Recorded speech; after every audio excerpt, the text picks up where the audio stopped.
La place des TP se poursuit aujourd'hui à Bourges avec sur la place Sérocourt. La parole est donc donnée comme à l'accoutumée à l'ensemble des professionnels qui caractérisent cette place des TP. TP pour travaux publics évidemment, on a de cesse de le répéter.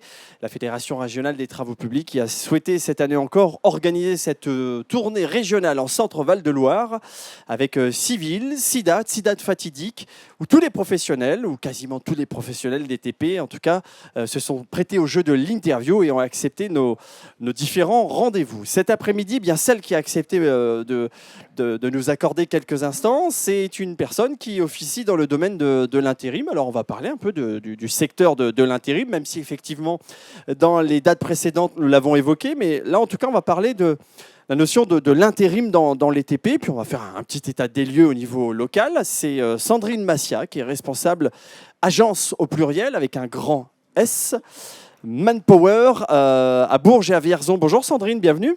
Bonjour Kamel et merci pour cette invitation et ce temps de prise de parole à tes côtés. Merci. Écoute, c'est tout naturel, ça fait plaisir. Puis moi j'aime bien ton dynamisme et j'aime bien ta joie de vivre. Je te remercie, mais bon, écoute, on tient le pavé. Voilà, on tient le pavé. Alors, on se tutoie un peu parce qu'effectivement, on se connaît avec Sandrine. Donc, je le disais bien, tu es responsable de 2 agences intérimaires, donc Vierzon et Bourges. Comment se passent tes activités dans ces 2 secteurs, 2 villes importantes ici dans le département du Cher, quand on parle d'intérim et dans les TP de surcroît? Alors l'activité se porte, l'activité aujourd'hui est axée sur le travail temporaire, mais également, car il n'y a pas que cela, sur toute la partie recrutement en CDD et en CDI pour toutes les entreprises TPE, PME, grands groupes, etc. Du domaine du TP, avec une caractéristique sur notre département. Secteur, département. Alors déjà le département, ensuite le secteur qui vit actuellement une vraie dynamique avec de vrais besoins autour de différents types de profils, expérimentés, non expérimentés, et notre métier en tant que partenaire RH de les accompagner au plus près par rapport à leurs différents besoins et de leur saisonnalité. Alors ça fait plaisir d'entendre que c'est un secteur dynamique, ça fait du bien entendre, ça veut dire que très clairement, il y a bon nombre de postes à pourvoir, beaucoup de demandes des entreprises, parce qu'on va rappeler évidemment que vous êtes en lien avec des entreprises régulièrement, c'est le principe des agences. Donc est-ce qu'il y a plus d'offres que de demandes, d'offres? Comment se situe le ratio entre les deux, là en l'état actuel des choses? Si on fait un ratio, on a énormément de demandes. D'ailleurs, c'est pour ça qu'on est présent aujourd'hui, Manpower, sur cette place des TP, en tant que partenaire RH exclusif, puisque nous sommes les seuls. Il y a énormément de demandes et notre travail à l'ensemble de l'équipe et le mien également, c'est d'aller capter des candidats pour répondre à cette fameuse demande qui est aussi divers et varié, parce que ça va d'un maçon à un électricien, à un chauffeur, etc., etc. C'est divers et varié, mais le nerf de la guerre, avant tout, il y a la compétence. Ah oui, ou les compétences même. Les compétences, puisque les métiers sont divers et variés. Ouais. Et il y a, avant tout, il y a déjà des chefs d'entreprise qui nous regardent, c'est également un savoir-être qui est aujourd'hui davantage demandé que la compétence. Alors, Sandrine, pardon, je rebondis sur ça, mais on l'a évoqué en préparant rapidement ce petit échange. C'est assez impressionnant, ce changement de paradigme aujourd'hui au niveau sociétal, au niveau du monde du travail. C'est-à-dire, autant avant, il y a quelques années, les entreprises mettaient un point d'orgue à ce qui est vraiment les compétences et on voulait absolument ces compétences. Or, en fait, aujourd'hui, et c'est là où je parle de changement de paradigme, même si on n'a pas ce niveau-là de compétence, ce niveau recherché, on va mettre l'accent sur le savoir-être. Et c'est de plus en plus le cas. En tout cas, moi, je l'entends de plus en plus. Est-ce qu'on peut dire que c'est normal ou anormal, cette situation ? Je ne sais pas s'il y a une normalité en soi. Je ne sais pas si on peut en effet parler de normalité, mais en tout cas, c'est une réalité RH. D'accord.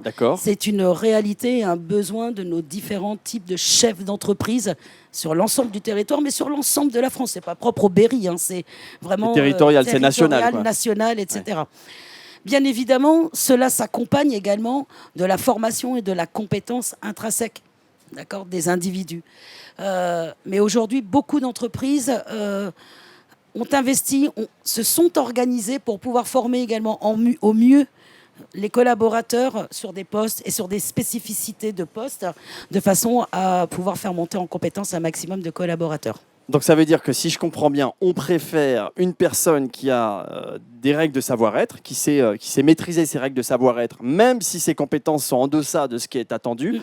Et on se dit, bon, au moins, il arrive ou elle arrive à l'heure, elle est respectueuse, elle ne nous plante pas, entre guillemets, et on la formera en interne. C'est un peu ça pour schématiser ? Oui, pour schématiser. Alors, c'est un des points. Et au-delà de cela, c'est aussi de savoir si la personne a aussi des appétences pour le métier et une volonté de s'inscrire également sur du long terme au sein des entreprises.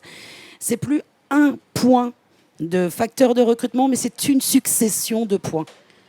Et ça, c'est très important parce que la montée en compétences aujourd'hui se fait effectivement sur du moyen et du long terme. On ne devient pas maçon en 24 heures chrono. Oui. Mais pour arriver à un niveau, eh bien, effectivement, il faut être là tous les jours. Il faut accepter ce que nous dit le chef de chantier. Il faut accepter s'intégrer dans les équipes, échanger avec tout le monde. Ouais. Et tout cela, ça fait partie effectivement du process de l'amélioration d'un collaborateur. Mais comment toi tu trouves, parce que, ok, on parle de savoir-être, mais quand tu fais l'entretien, comment tu trouves le bon candidat ? Comment tu t'assures qu'il répond aux règles des exigences des sociétés ? Eh ben, tu l'as dit. C'est pas une mince affaire, ça. Ce n'est pas une mince affaire. Ouais. Tu es tout à fait.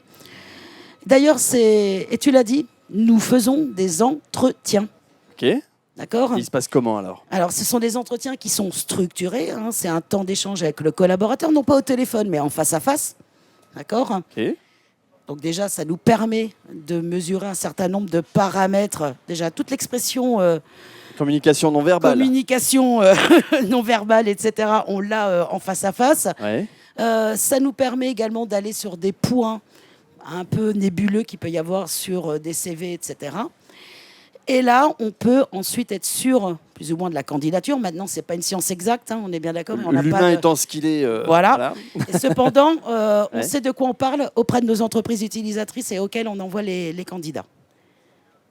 Oui, parce que pour vous, les enjeux sont importants, parce qu'il faut qu'il y ait une adéquation entre, encore une fois, on le dit, les attentes et les candidats que vous allez proposer. C'est exactement ça. C'est pour ça que quelquefois, malheureusement, si on n'envoie pas de candidats, c'est parce qu'on n'a pas le bon candidat ou le bon profil à mettre en adéquation, ou sur lequel on a un moment de doute. Alors, est-ce que ça veut dire que ce candidat qui est en soi retoqué parce qu'il ne correspond pas à ces critères, est-ce que ça veut dire que c'est définitivement, son sort est définitivement fixé ? Ou est-ce qu'on peut le rappeler ou peut-être lui conseiller justement d'améliorer tel ou tel point ? Il n'y a jamais une candidature perdue. Il y a soit une réorientation parce que ça ne va pas, parce que différents facteurs. Mais en tout cas, ils ne sont jamais mis au placard, comme j'aime à dire. Ouais. Parce que des fois, c'est aussi un problème de connaissance aussi du marché. Donc, dans ces cas-là, on accompagne également pour ceux qui vraiment montrent l'appétence sur des plans de formation, des accompagnements, etc. ou des systèmes de contrats pro ou d'alternance pour accompagner également nos entreprises utilisatrices. Et chez Manpower aussi, il y a un volet formation, si je ne dis pas de bêtises. Absolument, oui. On accompagne nombreux de nos collaborateurs autour de plans de formation, et tout à fait. Donc, ces mêmes candidats qui arrivent en face de toi, par exemple, ou de tes collègues, elles sont là en face. Elles sont là, oui. On les salue d'ailleurs. On peut, si on décèle chez cette personne un vrai potentiel, mais qui a des carences au niveau comportement, attitude, etc., ou peut-être même compétences, vous allez les former, vous allez les faire monter en compétences ? Exactement, c'est pour ça qu'on travaille avec tous les partenaires de formation locaux, afin de pouvoir justement accompagner l'ensemble de nos intérimaires, candidats et autres sur des plans de formation. Donc ça a doublement du sens d'être présent ici à Place DTP. Sûr. Pour vous, pourquoi ? Double sens, déjà, c'est qu'on rencontre tous nos clients et prospects, d'accord ? Ouais. Ça permet également de comprendre que Manpower, en tout cas le partenariat RH que nous écrivons avec nos clients et ou prospects, ne s'arrête pas au fait de dire hey, j'ai besoin d'un manœuvre ou j'ai besoin d'un électricien. Il faut revoir le storytelling, hein, comme j'aime à le dire. Ouais. L'histoire aujourd'hui, c'est plus je détache quelqu'un, etc. C'est aussi d'accompagner vers du plein emploi. C'est-à-dire que la mission d'une semaine, de 15 jours, oui, c'est important, etc. Mais quelqu'un qui est vraiment dans l'envie, l'appétence d'aller plus loin dans le métier, il faut sécuriser la ressource avec des contrats plus longs, avec du CDD, avec du CDI, etc. Et c'est d'ailleurs l'une des raisons pour laquelle, et c'est une très grande fierté de le porter aujourd'hui sur Bourges, nous avons notre propre cabinet de recrutement en CDD, CDI avec des professionnels, certains axés sur l'industrie, d'autres sur les métiers du TP dans leur globalité, et qui aujourd'hui travaillent uniquement sur cet aspect de la sécurisation des candidats en déployant du CDD et du CDI. Ok. Donc vous avez mis, en tout cas chez Manpower, on a mis l'accent sur cette nécessité-là et ils œuvrent en ce sens en développant tous les moyens nécessaires. Exactement. Moyens matériels, moyens humains. Et on accompagne aussi au-delà de tout cela parce qu'il y a aussi l'image des TP qu'il faut aussi travailler. Alors ça, on en avait parlé la semaine dernière justement à Blois, où il y a encore un peu une image plus ou moins galvaudée, on va le dire. Et comment vous travaillez à l'amélioration de cette image? Qu'est-ce que vous faites?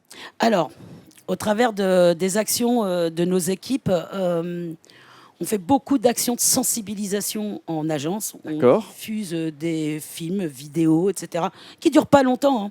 Mais le travail de la maçonnerie, il y a 10 ans, n'est pas le même encore aujourd'hui. Ouais. On accentue, et ça c'est aussi la richesse d'un groupe comme Manpower, sur les aspects de sécurité au sein des entreprises utilisatrices, parce qu'aujourd'hui, ça fait partie de points que les collaborateurs ont besoin d'avoir en... C'est sur quoi il faut mettre l'accent, la sécurité. Exactement, la sécurité.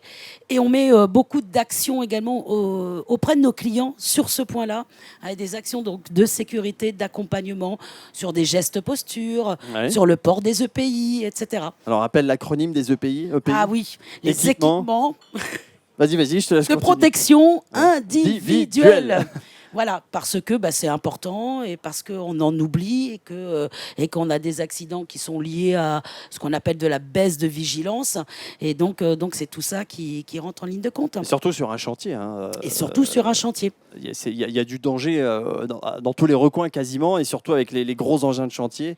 C'est ça. Je pense aux tractopelles et tout, pelleteuses.